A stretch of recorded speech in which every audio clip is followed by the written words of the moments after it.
बहुत समय पहले की बात है। महापराक्रमी राजा अरिंदम का राज्य दूर दूर तक फैला था। धन, दौलत, वैभव, रानियां, सब कुछ था उसके पास।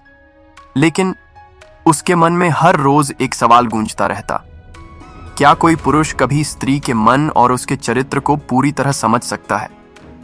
एक शाम दरबार में अचानक एक साध्वी आई। उसकी आंखें चमक रही थीं।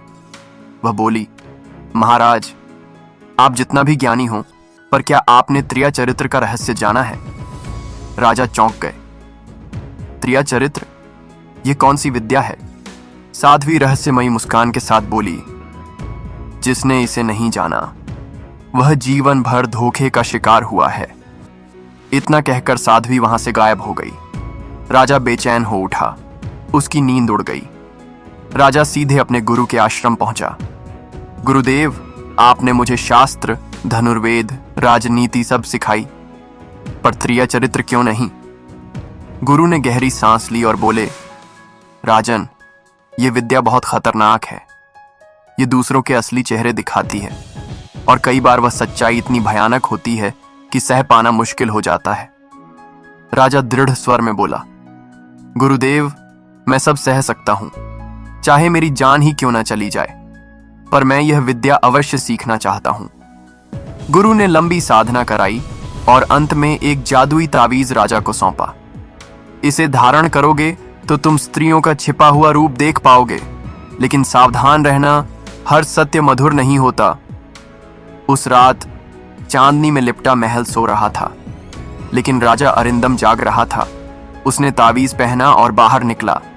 अचानक उसने देखा उसकी प्रिय रानी चुपचाप महल से बाहर निकली। राजा उसका पीछा करने लगा। वह एक स्वर्ण मंडप तक पहुंची। मंडप भीतर से जगमगा रहा था। वहां एक सुनहरे वस्त्रों में व्यापारी खड़ा था। राजा ने तावीज में झांका और सन्न रह गया। वह व्यापारी असल में एक दुष्ट राक्षस था। राक्षस बोला, यदि मुझसे प्रेम है तो कल अपने पति को विष देकर मार डालो। रानी हंसते हुए बोली, चिंता मत कीजिए, कल मैं स्वयं उनके लिए पकवान बनाऊंगी। राजा की सांसें थम गईं। अगली रात राजा ने दूसरी रानी का पीछा किया। वह मंदिर में दीपक जला रही थी, लेकिन तावीज ने सच्चाई दिखा दी। सामने कोई देवता नहीं, बल्कि एक भयानक अघोरी बैठा था। रानी बोली, मैं अपने पति से ऊब चुकी हूं, मुझे शक्ति चाहिए, साम्राज्य चाहिए। अघोरी ठहाका मारकर बोला, तो राजा को मेरे हवाले कर दो, उसका रक्त मेरी साधना पूरी करेगा। राजा के पैरों तले जमीन खिसक गई। तीसरी रात राजा ने सबसे छोटी रानी को देखा। वह अकेली बैठी थी, उसकी आंखों में आंसू थे। राजा ने तावीज से देखा, वह हाथ जोड़कर प्रार्थना कर रही थी, हे प्रभु, मेरे पति की रक्षा करना। मेरी बहनें चाहे कितनी भी षड्यंत्र करें, पर मैं प्राण देकर भी उन्हें बचाऊंगी।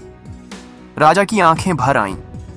अब उसे समझ आया, त्रिया चरित्र केवल धोखा नहीं, इसमें प्रेम और बलिदान भी है। अगले दिन राजा ने दरबार बुलाया। सभी रानियां उसके सामने खड़ी थीं। राजा ने तावीज उठाया और जोर से मंत्र पढ़ा। अचानक दरबार में स्वर्ण मंडप प्रकट हो गया। व्यापारी और अघोरी दोनों असली रूप में प्रकट हो गए। वे गरज कर बोले, राजा, अब तेरा अंत निश्चित है। उन्होंने मिलकर हमला किया। अघोरी का वार सीधा राजा पर आने वाला था। तभी सबसे छोटी रानी आगे आ गई। वह चिल्लाई, महाराज, आप पीछे हट जाइए, मैं अपने प्राण देकर भी आपकी रक्षा करूंगी। उसने वार अपने ऊपर सह लिया और वहीं गिर पड़ी। राजा की आंखों में आग भर गई। वह तलवार उठाकर गरजा, धोखेबाजों का यही अंजाम होगा। भीषण युद्ध के बाद उसने व्यापारी और अघोरी दोनों का वध कर दिया।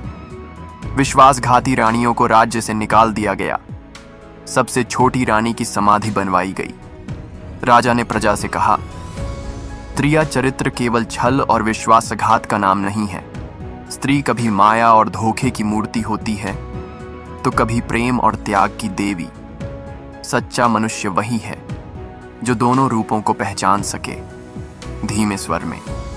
और यही था त्रिया चरित्र का सबसे बड़ा रहस्य।